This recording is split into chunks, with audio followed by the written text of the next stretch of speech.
जब आप प्रेग्नेंट हो जाते हैं यानी कि आप सक्सेसफुली कंसीव कर लेते हैं तो आपके पेट में बहुत सारे बदलाव होते हैं, क्योंकि आपका बच्चा आपके यूटेरस में इम्प्लांट हो रहा होता है। सो इस समय आपको बहुत सारे बदलाव आपके पेट में महसूस होता है, क्योंकि सारे जो प्रोसेस होता है वो आपके यूटेरस यानी कि पेट में ही होता है। सो आप अपने पेट को टच करके कैसे पता कर सकते हैं कि आप प्रेग्नेंट हो गई है या फिर आप कंसीव कर चुके हैं। देखिए फ्रेंड्स, जब आपका ओवुलेशन हो जाता है तो आपका जो ओवरी से एक अंडा आकर आपके फैलोपियन ट्यूब में रुकता है, वहाँ पर स्पर्म मिलता है, वो फर्टिलाइजेशन होता है और वहीं फैलोपियन ट्यूब में ही वो जो फर्टिलाइज्ड एम्ब्रियो है वो धीरे धीरे बड़ा होना शुरू होता है। जब वो सफिशिएंटली बड़ा हो जाता है तब वो जो फैलोपियन ट्यूब है उसको ऐसे ऐसे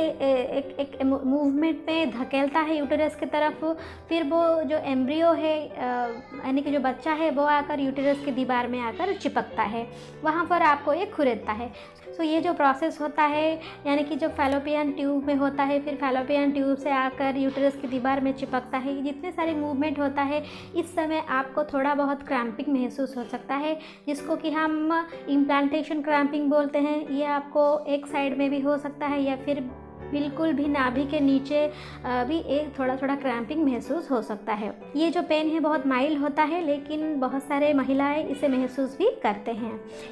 इसके अलावा जब आपका प्रेगनेंसी रुक जाता है तो आपके शरीर में एक हार्मोन डेवलप होना शुरू होता है, जिसको कि हम प्रेगनेंसी हार्मोन बोलते हैं, जिसको कि हम प्रोजेस्टेरोन बोलते हैं। तो इसका मात्रा अचानक से बढ़ जाता है और बढ़ने लगता है, क्योंकि उसको बेबी को सपोर्ट करना होता है। सो इसीलिए इस प्रोजेस्टेरोन हार्मोन के चलते आपके शरीर में या आपके पेट में बहुत ज़्यादा गैस बनना शुरू होता है। तो इसीलिए बहुत सारा गैस आपके पेट में बनने के कारण आपको बहुत ज़्यादा ब्लोटिंग यानी कि पेट फूला हुआ लगेगा और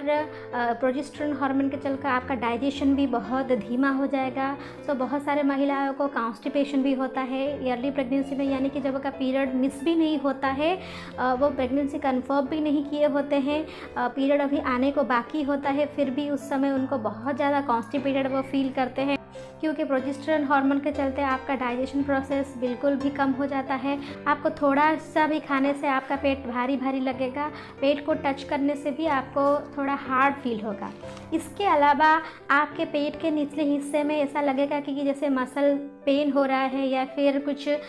लिगामेंट स्ट्रेच हो रहे हैं या फिर मसल स्ट्रेच हो रहे हैं या फिर थोड़ा थोड़ा पुलिंग हो रहा है या फिर ट्विंगलिंग जैसा एक्शन, फिर जिसको कि हम एब्डोमिनल ट्विंगलिंग बोलते हैं, वो भी आपको महसूस हो सकता है। बहुत सारे महिलाओं जब कंसीव कर लेते हैं उनको पीरियड जैसा पेन भी होता है, यानी कि पीरियड आने के 2 दिन पहले या 3 दिन पहले जब जैसा पेन होता है उस टाइप का पेन बहुत सारे महिला फील करते हैं। इसीलिए ये बहुत ज़्यादा कन्फ्यूजन होता है कि ये प्रेगनेंसी है या फिर पीरियड है। लेकिन पीरियड का जो पेन है वो पीरियड का ड्यू डेट का 2-3 दिन पहले होता है, लेकिन अगर आप कंसीव कर लेते हैं तो ये जो पीरियड वाला पेन आपको आपका ड्यू डेट का लगभग 5-6 दिन पहले या फिर 7 दिन पहले हो सकता है। इसके अलावा आपको जो लेग में, जांघों में और आपका एब्डोमेन एरिया में भी थोड़ा बहुत पेन हो सकता है, स्ट्रेचिंग का पेन, पुलिंग का पेन या फिर ट्विंगल जैसा पेन, और साथ ही साथ आपको बैक पेन भी हो सकता है, क्योंकि इस समय आपका यूटेरस धीरे धीरे फैलता है, वो अपना जगह बनाता है, इसीलिए जितने भी ऑर्गन होते हैं उसके साइड उसको वो डिस्प्लेस करता है। इसलिए ये जो डिस्प्लेसमेंट होता है सारे ऑर्गन्स का, तो इसके वजह से आपको बैक पेन भी हो सकता है। जो सारे पेन्स है आप जब कंसीव कर लेते हैं, जब आपका पीरियड मिस भी नहीं होता है तब आपको महसूस हो सकता है। बहुत सारे महिलाएं ये सब साइन एंड सिम्टम्स में भी बता सकते हैं कि वो प्रेग्नेंट हो गई हैं। और इसके अलावा आपको और जो साइन एंड सिम्टम नज़र आ सकते हैं वो है आप बहुत ज़्यादा थक जाएंगे, आपको फैटिक होने लगेगा, ब्रेस्ट में टेंडरनेस आएगा, बार बार यूरिन लगेगा आपको, और आपको मूड स्विंग हो सकता है, भूख कम लग सकता है या फिर बहुत ज़्यादा हो सकता है। तो ये जितने भी सारे पेन है इसे आप कैसे डील करेंगे, चलिए मैं आपको बता देती हूँ। इस समय आपको थोड़ा बहुत माइल्ड एक्सरसाइज जैसे कि वॉकिंग करना चाहिए, साथ ही साथ आप जो खाना ले रहे हैं वो फ्रिक्वेंटली थोड़े थोड़े अमाउंट में लीजिए, एक साथ हैवी मील ना लीजिए, बहुत सारे अमाउंट में पानी पिए और फाइबर रिच फूड वो सब खाइए। फाइबर रिच फूड खाने से आपको कॉन्स्टिपेशन से